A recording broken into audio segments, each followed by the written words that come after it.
And why don't I hire Americans? The simple answer is we can't get the workers. No American ever calls. No American ever shows up. That's why we are so grateful for the guys that are willing to come and do the work here on the farm. We can't do this without them. And we can't do this with people in our local communities a lot of the time because when we ask, they don't come.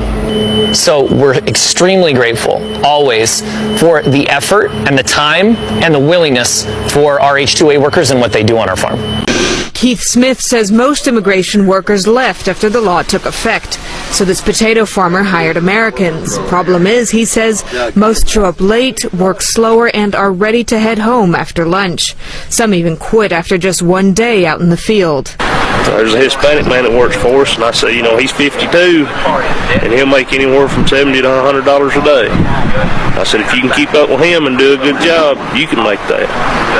But they're not physically in shape to do it, and, you know, probably not mentally tough enough to do it, some of them.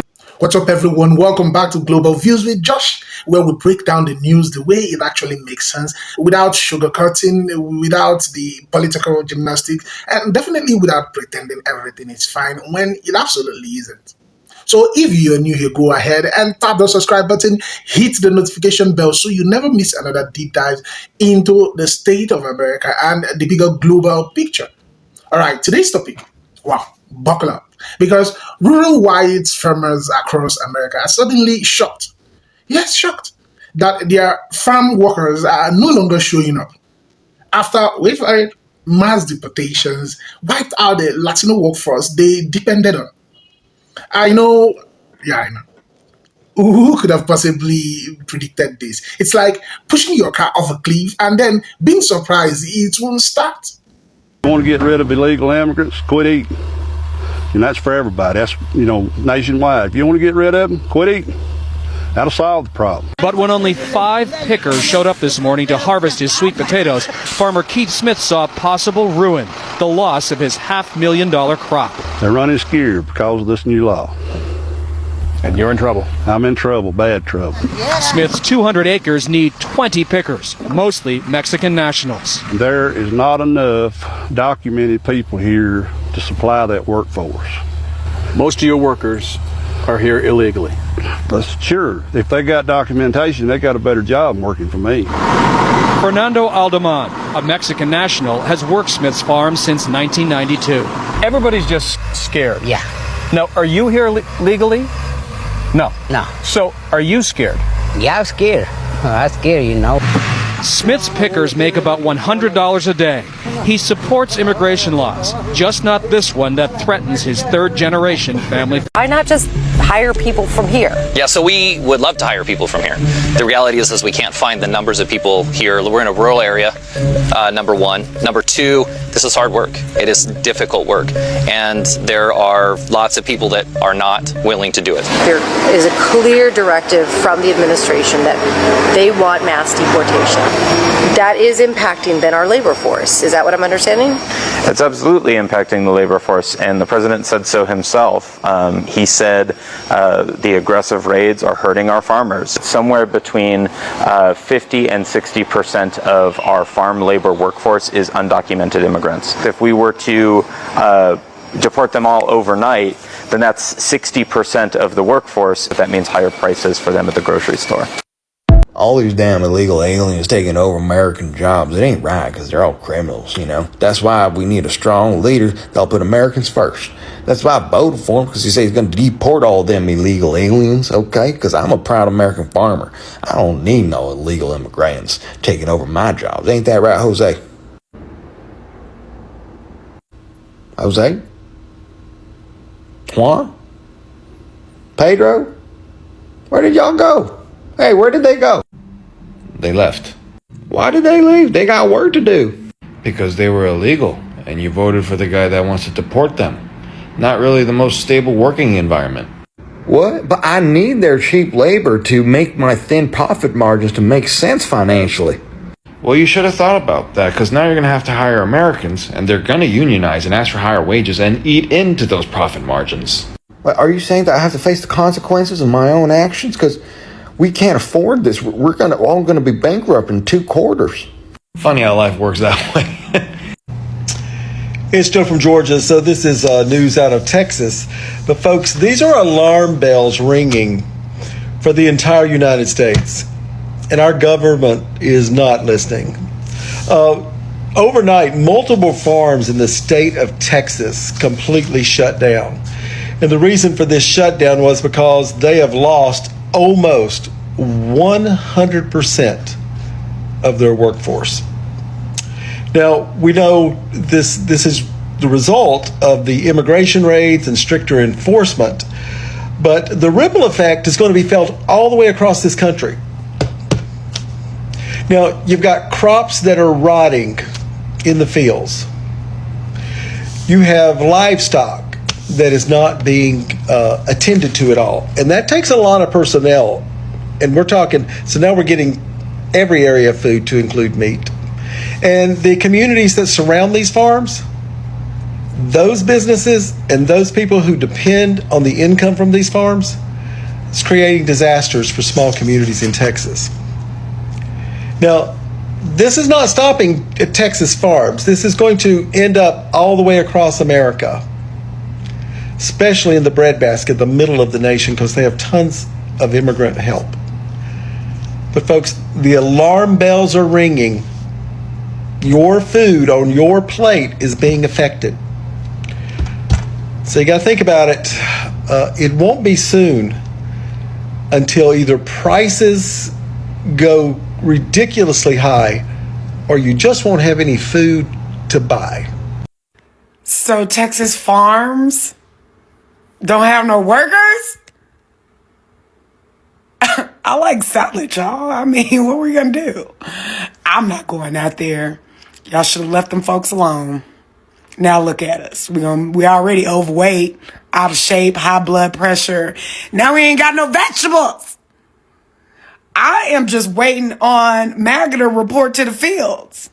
It's your turn. So you wanted proof that the immigration policy would be affecting everyone? Look at your grocery bill next month and the next coming months. ICE ramped up raids in places like Ventura County and parts of the Central Valley fields in California. They went through fields, they went through houses, you name it, grabbing people up. Now, farmers are seeing up to 70% of their workers not showing up to work, left by fear of being arrested. And that means fruits, vegetables are going unharvested, which means they're going to go bad in the fields.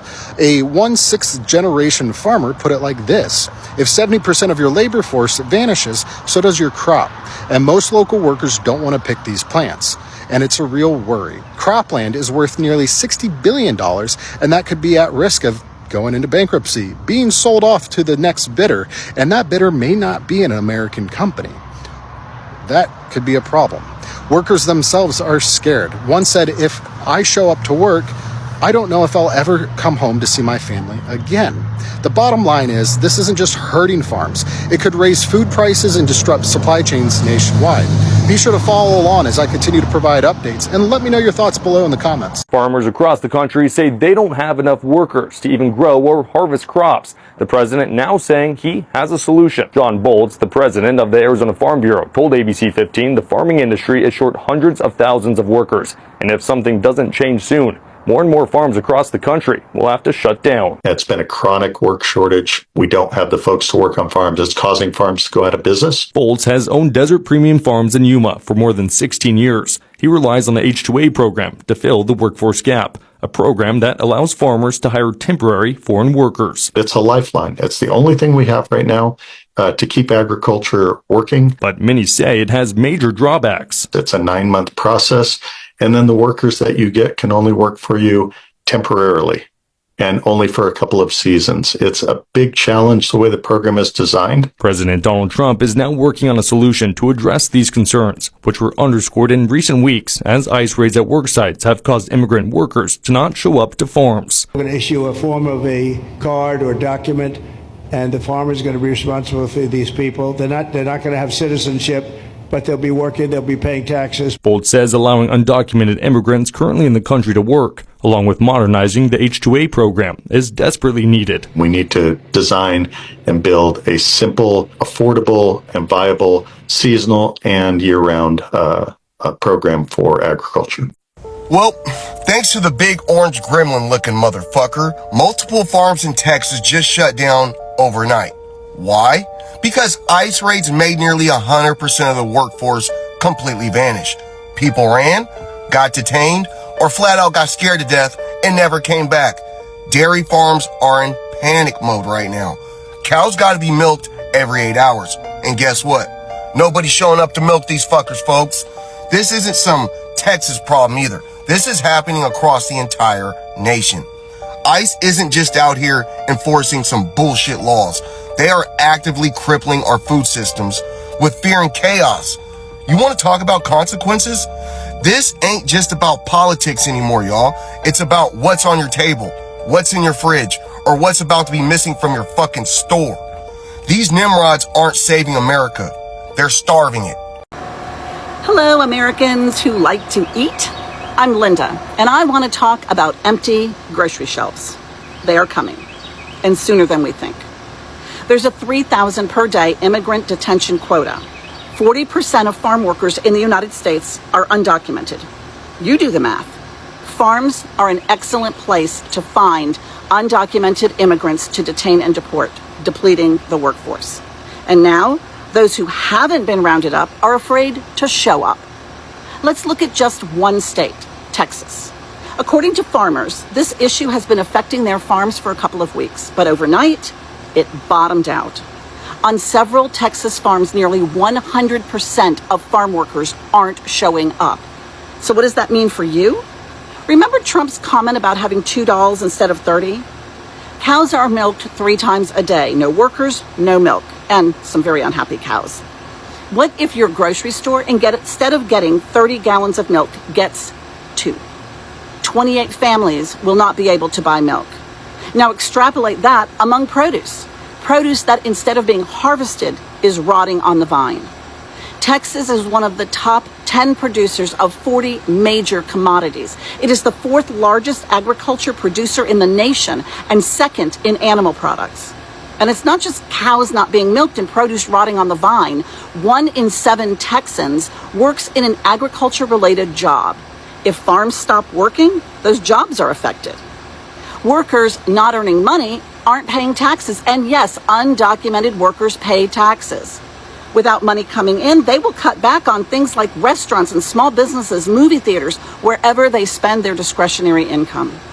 Last week, Trump ordered a halt to immigration enforcement at farms. But it may already be too late to solve the current problem. The lack of workers now mean farms won't hit full production this year. And if they lose planting now, there is nothing to harvest later. Yet, despite Trump's assurances, a few days after his statement, the administration resumed the raids. Vance says the administration plans to continue clearing the country of undocumented immigrants. Quote, "We're enforcing everywhere. In other words, you ought to voluntarily go back and come through the proper channels," unquote. That can literally take years. And frankly, it doesn't protect you from being deported. In the meantime, the question remains, how long are you willing to go without food? Bye, Americans. Have a nice day. Donald Trump has already wrecked the U.S. economy. What's happening right now across the country is that foreign workers, who of course are not documented, they're terrified of being deported, they have decided to not show up to work, which according to farmers across the country is resulting in a massive issue because there's nobody to do the work. In California specifically, it is the peak of citrus harvesting season, and unfortunately, a lot of the workers that they hire, again, undocumented workers, are simply not showing up. So there's nobody to pick the citrus, and it's just sitting out there in the fields, and they're warning now that this could very quickly lead to a massive shortage across the country. But again, it's not just citrus farmers in California. This is the entire agricultural industry here in the United States warning us that even though we're not seeing the raids yet, the threat of the raids have been enough to cause a worker shortage. And now that the agricultural industry is sounding the alarm bells, economists are also sounding the alarm bells, as they have been for months, telling us that we are headed towards a recession. Here's how one of them put it. "You are talking about a recession-level event if this is the new long-term norm." That is from Cal State Bakersfield economics professor Richard Gerhardt. Now, economists had, of course, predicted all of this. You know, I've sat here and I've talked about all of this. This is what will happen. And we're seeing it happen. It is playing out exactly the way that everybody warned you it was going to play out. Okay? There's no surprises here. There's no shock. The only thing shocking about it, as these economists are trying to tell us, is how quickly it could lead us into a recession. They had already toyed with the idea that, yes, this could probably lead to a recession, and now it's more like, yeah, it's gonna lead to a recession, and it's gonna happen a lot quicker than we had anticipated. Because that's what Trump's policies do. And we're only in the infancy of it, folks. We're a week into this thing, and we're already seeing the ripple effects throughout the United States economy. Hi, I'm Jim. And I'm Peter, and we are Plumper Farms. My dad and I have been doing this for over 28 years, and we are not sure we can do this for another 28. The way the rules and regulations are right now, it is moving in a direction that is not supportive of farming operations where we are opening up to the public, sharing our farm experience. We need regulations that are supportive of businesses like us. We thrive on growing crops like these behind us. We thrive on sharing our farm with families and school kids. We love educating school kids about tractors and animals. We love having families come and have a picnic and just have a good family time. My son Peter is buying the farm from me, so we're having a generational change here. I lose sleep at night thinking about some of the issues that you're going to have to deal with over the next 28 years. And I'm not sure you can be successful with the way things are going. I was on the local planning commission for 8 years. And so I understand the land use laws reasonably well. We're not trying to game the system. We're just trying to work with it. We're trying to make some changes that support not only our farm, but farms all across the state. So what we need you to do is go to plumperpumpkins.com and understand the issue just a little bit more. It'll just take 5 minutes for you to reach out to your regulators and representatives, email the governor, and most importantly, we need you to reach out to the DLDC by this Friday. That is the due date for them to receive public comment. You can learn more about it on our website so you can understand what we're talking about, but small farms like ours are under threat, and we would really, really appreciate your support. I'm really sorry, y'all. I once again have to bring you yet another story of how Donald Trump is screwing over farmers that voted for him. Please don't tell me, well, that's what they get. Fuck around and find out. Because we're all connected. The more I bring my permaculture to the forefront here, everything is interconnected. If America's farmers are being hurt by Trump, y'all, they grow our food. There is no way to harm our farmers without harming the rest of this country, without making our food supply less secure. When we are looking at small family farms going out of business and companies like Acre Trader that JD Vance has invested in, he's been a backer of Acre Trader since the get-go, and they buy up farmland from small family farms that go out of business and let foreign investors get their hooks in America's farmland. When we're looking about the future of food sovereignty in this country, to have our farmland owned by foreign interest, by billionaires, and more family farms going out of business, it's never a good scene. I cannot be excited about it. I cannot delight in the fact that these farmers are getting what they voted for. Like, let's take a moment and step back and look at the bigger picture and how this is really bad for our whole society. We're now getting reports from Bloomberg that, quote, U.S. soybean farmers are near a trade and financial precipice and cannot survive a prolonged trade war with China.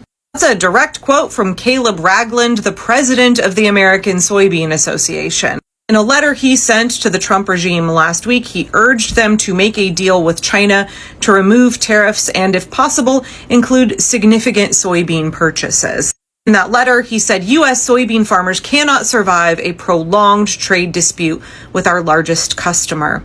Soybean farmers are under extreme financial stress. Prices continue to drop at a time when our farmers are paying significantly more for inputs and equipment.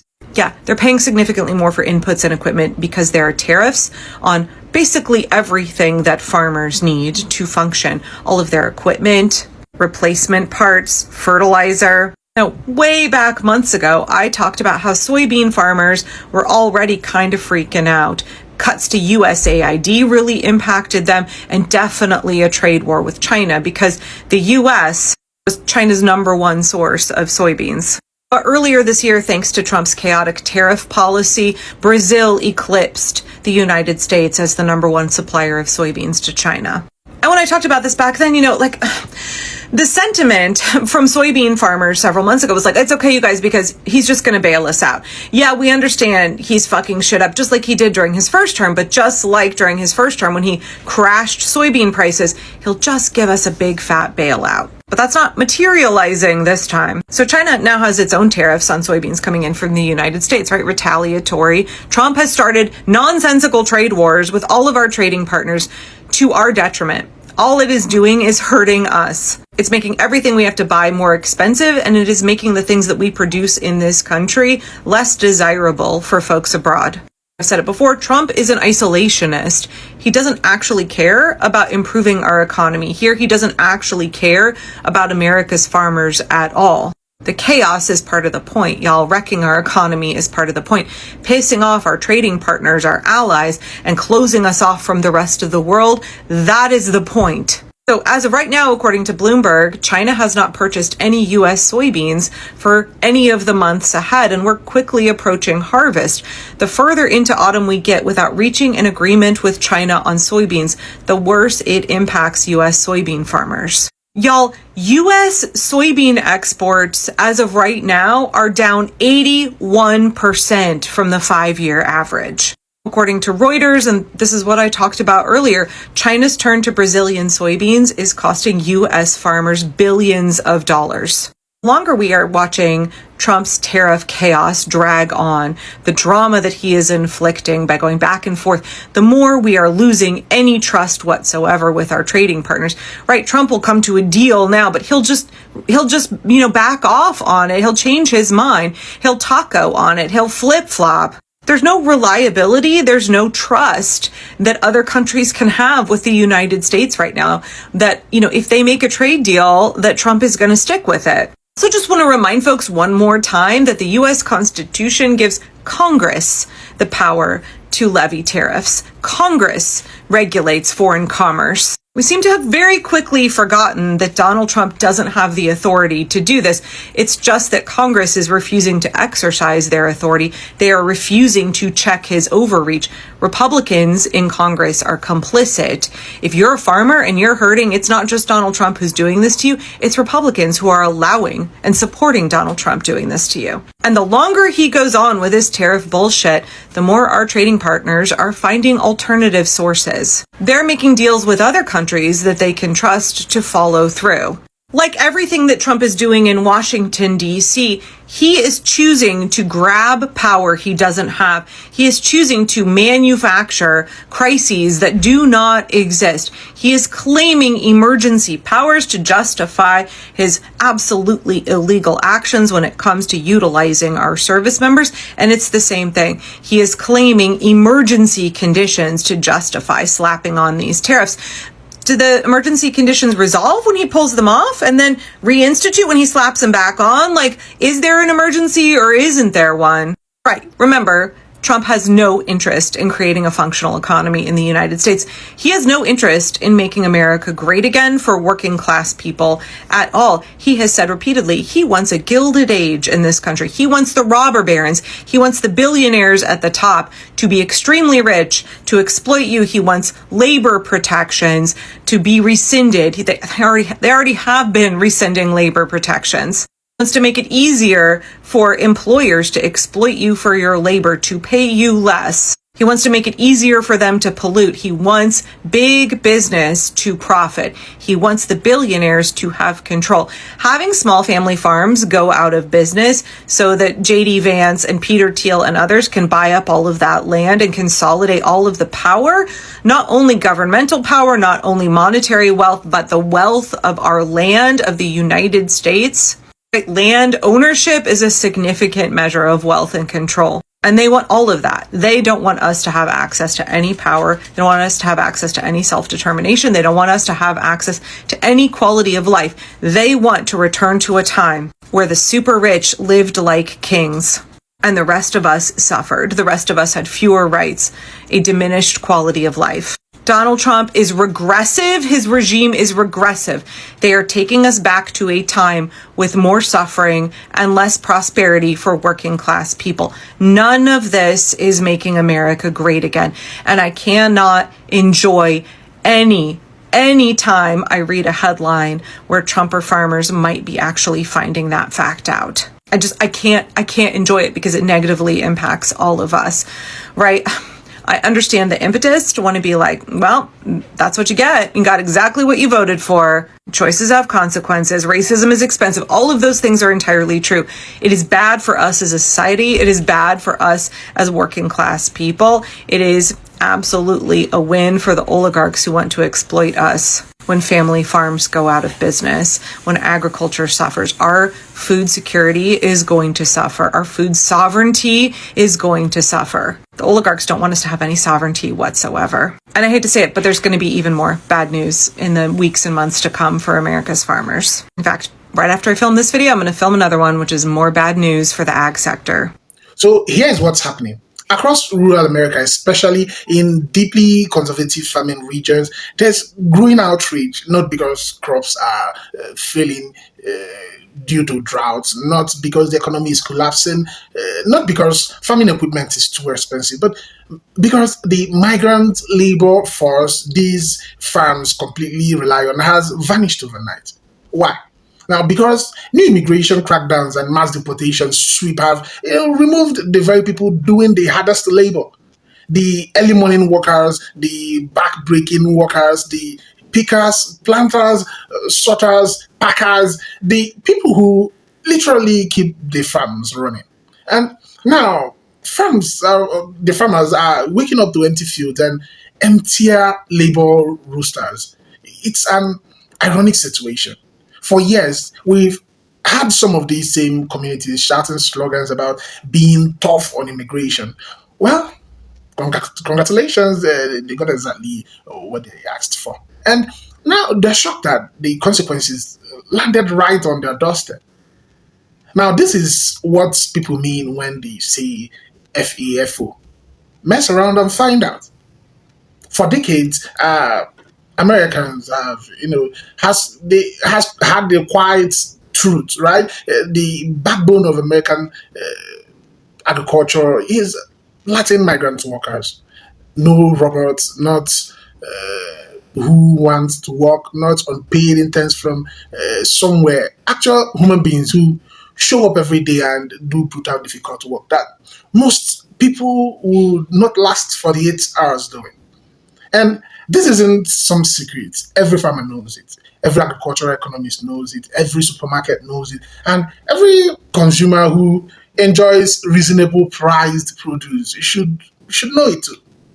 But now, with deportation raids sweeping through rural towns, families torn apart, and entire workforce removed, farmers are watching their operations collapse. And suddenly they're switched from get them out to, well, there are already reports of farms under the harvest crops, unable to harvest crops, leading to millions in losses, right? Fruits rotting on vines, vegetables left unpicked, dairy farms scrambled to stay afloat because the workers who handled 90% of the labor are simply gone. And what's the plan now? Hire local Americans. They've tried that, and guess what? The turnout rate is almost zero. For the few who do show up, most quite within hours or days, because this work is hard, it's demanding, it's exhausting. And no matter how many times some politicians try to pretend America will do without it, history continues to say no, they won't. So now farmers are furious, but their frustration is pointed everywhere except in the mirror. Some blame the government, some blame lazy workers, some blame Democrats, some blame the system. But the truth is painfully simple. You cannot run an entire agricultural system and agricultural economy on a labor force you simultaneously try to deport. That's like trying to run a restaurant after firing all your chefs and blaming the stove for not turning on. So, beyond the comedy of the situation, there's a serious economic issue here. When farms can't harvest their crops, prices rise, supply chains tighten, grocery store shelves, thin out, inflation gets worse, and both rural and urban communities suffer. This isn't just their problem. It will affect all Americans, especially lower income families already struggling with food costs. And the worst part, this could have been avoided with rational policy, guest worker program, visas, human labor protections, and a practical understanding of who actually keeps the agricultural industry alive. Instead, the nation is learning the hard way that ideological decisions have real world consequences, sometimes immediate ones. So, rural farmers are angry. Crops are drying in the field, and the very people who kept the farming economy alive have been deported. Is this a FAFO moment, or is it a sign that America needs a real, honest conversation about immigration, labor, and reality, not slogans? So let me know your thoughts. Do you believe the farmers brought these on themselves? Should the government create emergency labor programs to fix the crisis? And do you think America would collapse without migrant workers?